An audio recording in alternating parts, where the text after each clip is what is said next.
Robert, if you can, go ahead and unmute yourself and let's get a chance to hear from you. How are you doing? Are you there? I am. Can you hear me? Yeah, I'm here. How you doing? Yeah, I'm doing great. Great to connect with you. How are you? I'm great. Thanks for having me on. Hey, I got to ask, are you willing to get financially naked? What does that mean? That means I'm going to ask you questions about your Oh, finances and you get to tell me the answers. oh yeah. I'm an open book. Go ahead. Bro, you don't have to take your shirt off, okay? We're gonna keep all the clothes on. We're gonna get financial naked. So to do a game plan, what I'm gonna do is I'm gonna let you guys see how I tackle this. I'm gonna pretend I'm Robert. And I'm just gonna say, if I didn't have any of Robert's rules, any of his obligations, any of his sacred cows, and I could just be Kris Krohn, what would I do to make $1 million as quickly as possible? So Robert, let me start by asking, what do you do for a living? I'm a dentist. All right. Is there a reason why you're covering up your camera with your hand? Oh no, I'm sorry. I was just holding. I didn't realize I was on camera. Yeah, you're on camera. I'm seeing you and the fans and everything. I got you. So you're a dentist, and how much are you making roughly a year? I don't know for sure because I don't work that much anymore. I used to work a lot and I made a lot, but I think I only work maybe 70 days a year now, but I'm probably 300,000 or 400,000. And 401k, IRA, assets. Do you have anything like that? Yeah, so I have about 500,000 liquid right now, and I've got about 1.3 in real estate equity, and I've got about 600,000 in 401k. The 1.3 million in real estate equity. How much? I see your net worth there. How much cash flow is that producing altogether a year for you roughly right now? Oh, not very much. 20 or 50, 60, about $6,500 a month. I've got two duplexes and a single family. The majority of the equity is in my home, and then Yep. I own another home that my mother-in-law lives in, but it's completely paid off. Yes, I know it's paid off because your cash flow is really low. And I can just tell you a couple of things. By the way, do I have permission to be fully 100% Kris Krohn? Sure. Okay, we're all going to learn together because what I'm going to do is I'm going to share and impose on you some of my financial rules of how I build and create wealth. And the first thing I can tell everyone here is that Robert is a really good accumulator. There's two types of financial people. There's reckless spenders, there's accumulators, and right sandwiched in the middle is you have investors. Now, a reckless spender makes money and spends it, and so they always live check to check. An accumulator is really good at making money, and then they save as much of it as they possibly can. Now, I know Robert's an accumulator because he has $500,000 liquid getting zero performance. He has 600,000 in a 401k, and it's paying him nothing. He has a bunch of equity in real estate, but because it's only producing 6,500 a month, I know that a ton of it is paid off. So what he is he's a really good accumulator, and because he's been good enough at it, he works 70 days a week, makes $300,000 to $400,000 a year. He's doing a lot of chill time. He's probably enjoying his life. He's having a lot of fun. But let me tell you what turns my stomach. All that money he's accumulated is not performing. It's not working for him. Raise your hand if you guys know that, if you see that. So it's like, he's got $2.5 million doing nothing. Like, it hurts my soul because he's not an investor. He's an accumulator. And Robert, those are not meant to be derogatory bad words. But when I look at Robert's situation, I'm like, okay, I'm here to get performance on my money. In other words, I've worked my butt off for money. Now I want my money to work its butt off for me. And if your money is sitting in a 401k, folks, is it working its butt off for you?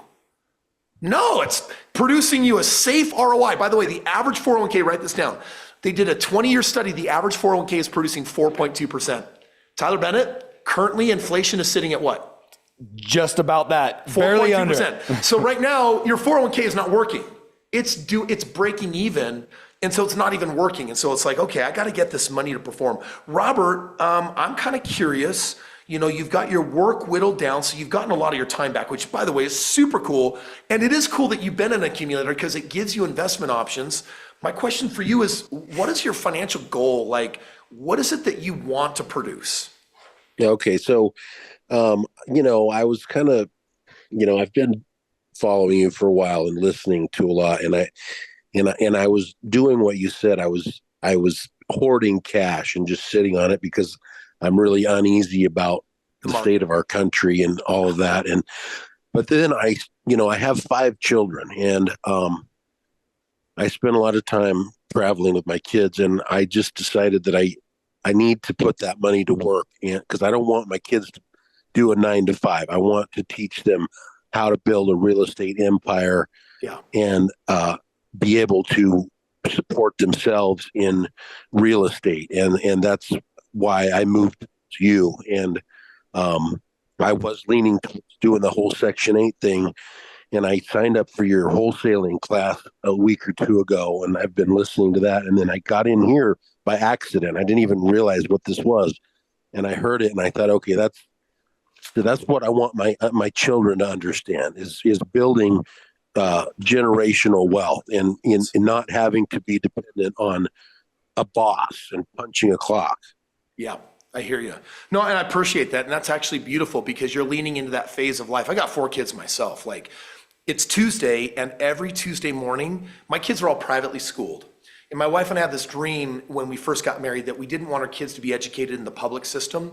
And so 5 years ago, we took them out of school, hire our own teachers. They come into our home, and we do world school. So, we got back from Japan, and before that, the Galapagos, and rented a $70,000 yacht and yada, yada, yada. But on Tuesdays, Dad comes in and I teach him money. And what I do is today I taught them about taxes. This is cool because I got a 12-year-old, a 14-year-old, and a 15-year-old, and an 18-year-old. And Dad is teaching them what are taxes, what are federal, what are state, and then how you never pay them. And it was, and so, I mean, you can imagine that would be kind of a weird dad, but I'm that weird dad, and that's what I do with my kids. And it's because my goal is not to give them generational wealth. I teach my kids that Dad is rich, they're not, they're poor. If they want to be rich, Dad will teach them things, maybe even provide, loans with terms, but Dad doesn't give them stuff because that's how you spoil and ruin a human being. And instead it's like, okay, I can help create opportunities, but you got to go to work and you got to prove that you want it, and then I'll let you get after it, So I love what you want to do there with the generational wealth, and that can start with you taking this $2.5 million that you've shared here and saying, go, it's time to get this. It's time to get this to work. Tyler, real quick, do you have just some insights real quick on the $6,500 a month from the real estate that is owned? Yeah, so that ends up being about $78,000 a year, and it's producing about a 6 to 7% ROI right now. Cash on cash. Correct. But the rest of the ROI is going to be very, very low because it's sitting and paid off real Correct. estate. If you just add in just the liquid cash that he has right now and use that as a calculation, it's closer to 4%. Yeah, 4%. And then, so basically his whole portfolio is doing about 4% when you add in the 401ks. And with inflation, that's zero. Yeah. So here's a couple of thoughts for Robert's game plan here. First of all, Robert, is it okay that we're talking this way to each other? Absolutely. All right, very cool, brother. By the way, I have so many of my partners that are dentists and endodontists and orthodontists, and my buddy Brian Trapnell just did a private equity deal and sold a bunch of his practices and just killed it, and he's just going hard on real estate because it's safe, secure, and produces what you want it to. So I want everyone to see what I'm thinking. When I see 50 grand, I think of a house, and I just want you to watch how I add these numbers up. Tyler, add this up. There's a $500,000 liquid, so that's 10 homes. There's 1.3 million in real estate, so that's another 16 homes. There's 600,000 in a 401k, that's another 12 homes, and all of that combined is 38 homes. So I just want to do you know how tonight we've been talking about, hey, what would happen if you bought 5 homes or 2 homes or 1 homes? Robert's in a position where he could buy 38 homes, which means that we're now talking about, over the next 10 to 20 years, we're now talking about building a portfolio that's 9 figures. We're not talking about making 5 million or 10 million or 20 million.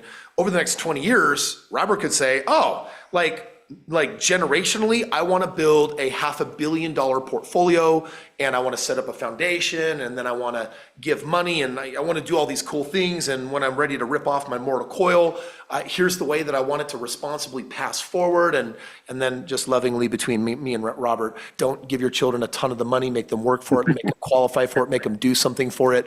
Let me tell you, they ask me later in life all the day. Yeah. They ask me all the time, who's going to get the money? And I said, none of you. I'm not giving you anything. If you want to work for it, That's something else, but you're not going to be given anything. And here's something that's really neat, Kris. You mentioned we have a lot of dentists, orthodontists, doctors, because they have to trade time for their dollars, right? If they don't show up to work, right? If Robert doesn't go in those 70 days every year, he doesn't generate that income. And I think that's why they're so attracted to what we're doing, because we can help them create that passive income so they don't have to trade their time for those dollars. So Robert, write these options down. I'm just going to share them with you in no particular order. I'm going to start with the 401k because— Hold on, I got to grab a pencil real quick. Yes, you're going to want to do that. And everybody, as you're listening to what I'm doing with Robert, take notes and ask, how does that apply to you? And make sure you understand this, because even if you're like, well, I don't have a 401k, or I don't have $1.3 million in real estate equity, let me tell you something. When we get to Friday and I teach you my number one strategy for buying real estate with no money, no credit, it actually has to do with how well you listen to this entire week, because I'm going to show you how to turn the knowledge I'm giving you right now into millions of dollars without needing any money up front. And no, it's not like some magic trick. It's not BS. It's not a gimmick. It's literally how I've built my entire portfolio. Okay, Robert, I see you turning the light on. Are you getting close to something to take notes? I'm ready. I'm good to go. Awesome, brother. Here we go. Number one, the 401k. I'm on a war path. You can take that 401k and you could take out and pay the taxes and penalties. And based on your income, you're probably going to pay $250,000 to penalties and taxes. And I don't want you to do that. So instead, we're going to do what's called a self-directed 401k. And if you self-direct it, you could take that $600,000 and dump that into the equivalent of 12 homes. Now, a self-directed IRA can only be used in a couple of different ways. One, you can buy paid off real estate, which you know I hate, because right now, $600,000 is going to buy you 2 homes. And then you're going to have another $2,500 a month. But instead, I could buy 12 homes and still produce $2,500 a month. But everyone, I'm going to test your intelligence on spending 2 days with me. Does Kris Krohn want you to have 2 homes or 12 homes? Show me on your hands, number of fingers. How many do I want you to have? You can't even do it, right? I want you to have 12. Thank you very much. I saw that, Carlos. I want you to have 12 instead of 2. And the reason why is because 12 homes means 12 homes giving you tax benefits, 12 homes of cash flow, a partridge, a pear tree, 12 homes of appreciation. All of those benefits, more homes, more better. So we can self-direct it, and I can put it into what I've called a partner fund. You see, you can't use it to just buy individual homes because of self-direction rules, but in my partner fund you can, and you can basically get the same ROI and spread it over a bunch of homes. We'll give you more details on what that looks like later, but that's the first thing, is that 401k, avoid the taxes, avoid the penalties, and so you don't flush $250,000 down the drain, and I'm gonna get you the equivalent of 12 homes. The other option I wanna throw out for fun, this is beyond the scope of our 27X challenge. When my real estate partners are accredited, and that means that they have a net worth of $1 million on up, they're then qualified for a very special club that I have called Investors Club. And those investors want to get in on my private equity deals. I pick 10 companies a year with $1 billion plus potential, and we basically drop all of them into a fund, and then partners can drop in $100,000 or a couple $100,000. And these investments don't have 25 to 35% ROIs. They have 10x, 20x, 50x, 100x potential. And so when someone has over $1 million, if they can take a small part of their portfolio and put it into that type of asymmetric upside, that's when it's like, oh, I put a lot into real estate, but I put a little bit into private equity. And guess what made me more money? All of my real estate or a little of my private equity? Well, that little bit of private equity can actually outpace your real estate performance. It's a diversification point, and I bring it up because it's perfect for self-directed accounts. So that's a second option. The third option is the $500,000 liquid. If there's one thing that you shared that has my skin crawling hard, it's that $500,000 is giving you your lowest performance. So inevitably, in 2 days, I'm gonna talk about one of my favorite skill sets of how to earn what's called a triple dip. It's where you have your money going through a life insurance policy, a rare kind, pulling it out, putting it into a real estate deal, and pulling it out and putting it into another deal. And the same dollar is earning in 3 places at once. So some of this liquid, I would be putting it through an insurance policy so I can earn 3%, pull it out, stick it in real estate, and then I can do a special type of refinance up to 60% of the value, pull the money out, and even buy more real estate again, have my same dollar sitting in multiple places. It's kind of, by Thursday, that's gonna make a lot more sense. But the point is you might wanna keep, 50,000 or 150,000 liquid. There's a place for that grows at 6% untouchable, but the rest of that money, 300-400 grand, I look at that and I'm like, okay, that's another, that's another 6, 7, 8, 9 houses that you also have the chance to do. And if you focus on ROI, you're not going to do the Section 8 at the end of the day. The government will give you guaranteed rent, but your renovations every 4 years are going to be gnarly, and you're going to be putting 6 figures into fixing up those homes. And so it just kills the ROI. The cash flow is good, and then the ROI just gets destroyed. The tax benefits are cool, but I don't think you have that need for tax benefits right now. At $300,000 to $400,000 a year after your write-offs, we can buy enough real estate to offset that so that you're not paying almost anything in taxes. Can I ask you something real quick? Yeah, sure.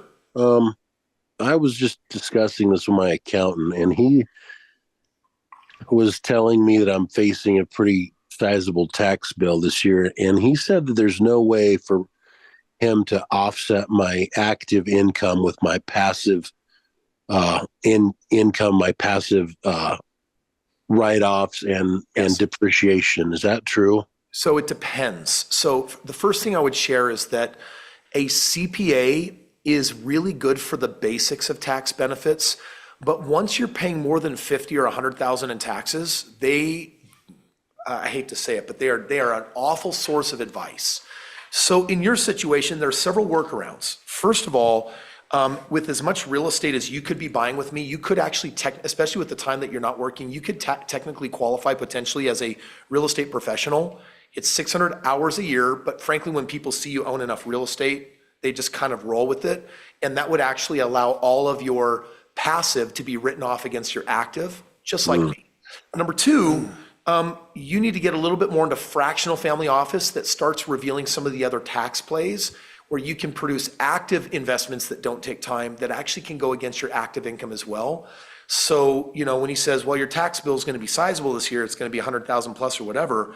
The reality is there's still things you can do to massively mitigate that, but you're going to have to go to a different level of professional than what you're currently dealing with. By the way, I agree. My CPA does taxes for billionaires, and he still is a minimal part of my tax team, almost non-existent. Because in my world, it's really, it's complicated. So there's a couple of things for you to think about. Make sense? Yes. Cool. So that liquid, get that money working for you. And then finally, we're going to get to the real estate. And you might be married or have a spouse that's like, hey, my house is my sacred cow. I want to keep it paid off. But you've got some other real estate that are technically investments.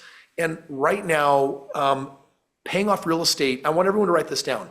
You pay stuff off. Guys, money is cheap on real estate. You pay it off when your passive income is greater than your ideal lifestyle. So for example, if Robert is making $400,000 a year, let's say he's pulling down $30,000 a month. When his passive income is greater than $30,000 a month, then I give him permission to pay his house off. Do you guys see the way I just did that? Because you know what's cooler? Like paid off debt is a level of security, but it pales in comparison to passive income that exceeds your current lifestyle. And so there's a lot of people that are making this mistake. They have everything paid off, and yet they're used to living off of they live high on the horse, they have a higher income, and then they're stressed because they're like, shoot, my stuff's paid off, but I don't have as much leftover money to invest and make my money work for free. For me, that's why you've got to do it. You got to think backwards. So Robert, I think there's another really big idea for you there. My team would evaluate your portfolio, and then we'd look at what you're least sentimental to. And then we'd say, okay, if it is real, by the way, it may not be real estate worth keeping. If your ROI, let's just say, is like 17%, I'm like, bro, like let's put this into something earning way better than that. But if you even are going to keep it, then it's like, cool, let's find the appropriate leverage point, bringing it up to 50, 60, 75% LTV so that we can then let that money go into markets where it's getting higher performance. Again, low yields to high yields. Robert, does that make sense? Yes. Now, Robert, I'm not going to quote you a number because the reality is I could reverse engineer a game plan over the next 10 to 20 years where you're like, oh, do you want a game plan that shows you making $20 million? Do you want a game plan that's $100 million? Like for you, you have many options. So you don't have to liquidate everything. You don't have to go buy 38 houses.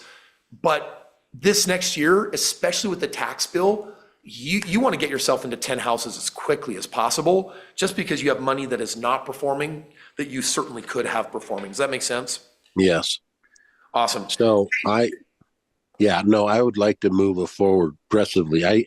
I've got these two duplexes that are played off. I could just sell them rather than taking money out of them. Yeah. So we're gonna game plan that. I'm gonna let anyone ask questions now based on what you learned from Robert's game plan. And then I'm also gonna see if Robert has any other questions as well, because we went thorough on this. Because by the way, will you guys do me a favor? Drop a 2 in the chat if you learned something as we dissected Robert's situations. Drop a 2 in the chat if that was educational for you.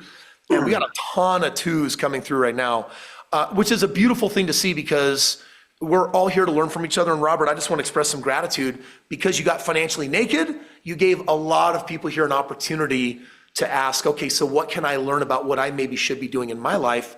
That was a really good move, Robert. Can everyone put your hands together and give Robert a big round of applause for that one? Thank you, brother man. Super appreciate your willingness. I appreciate it. Any last questions for me? So you gave me a lot of good information. I'm just curious, is this type of financial guidance, is this part of the partnership as well as just the real estate investing? Because I need a lot of help, because I've been trying to change accountants because he doesn't understand anything besides, like you said, his accounting side of things, and he's hurting me at this point. Even though he's a really nice guy, but yeah. So we all outgrow our CPAs and bookkeepers, and we always have to level up the game. If you become my partner and you get my cell phone, a lot of my partners, I'm giving them advice on franchises to buy. Like I'm showing them different ways to diversify. In your situation, I wouldn't buy 38 homes, I'd buy 10. But then it's like, I'd probably do some private equity. I'd probably buy a couple of absentee owner businesses. There's some businesses that you can buy right now that'll replace your dentist practice just like that. And then you recuperate 70 more days a year. And now part of your legacy is not just, we're a real estate home. You can be that if you want. But in my world, it's like I own businesses and I have private equity deals out there. And I've got a portfolio of high asymmetric upside on publicly traded companies. And I've got my real estate that I own. I've got my businesses. So, that's the kind of diversification that I would be looking into if I were you. And if you become my partner, you're the kind of person that you join at the highest level, you get my cell phone. And then when it's like, hey, send me to the right person for taxes. How do I, figure out how to go from active and passive and figure out some of these things? What are some of the other things to consider? And what I can do is I can point you in my world to all the things that I'm doing so that you can kind of figure out what makes the most sense. All right. That sounds great. I really appreciate it. Thank you. Yep. You're welcome, Robert. So when do I hear, am I going to hear from your team members or? Well, let me ask you, put Josh Garcia, if you can put that back on the screen. Robert, did you already do the 997 deposit? Yeah, I paid for that like a couple weeks ago, and that's why I thought this was part of the wholesaling. Yeah. Okay. So now that my team has your information, and we've just started the challenge, they should be calling and texting you so that we can basically get you rolling on everything. And so my team will get reaching out with you, Robert. All right, great. Thank you so much. I know what you're thinking. Not fair. I want to get a game plan too. I got news for you. It's your lucky day. I'm going to give you a game plan for free too. All you got to do is click the link below, request a free game plan. Let me hook you up.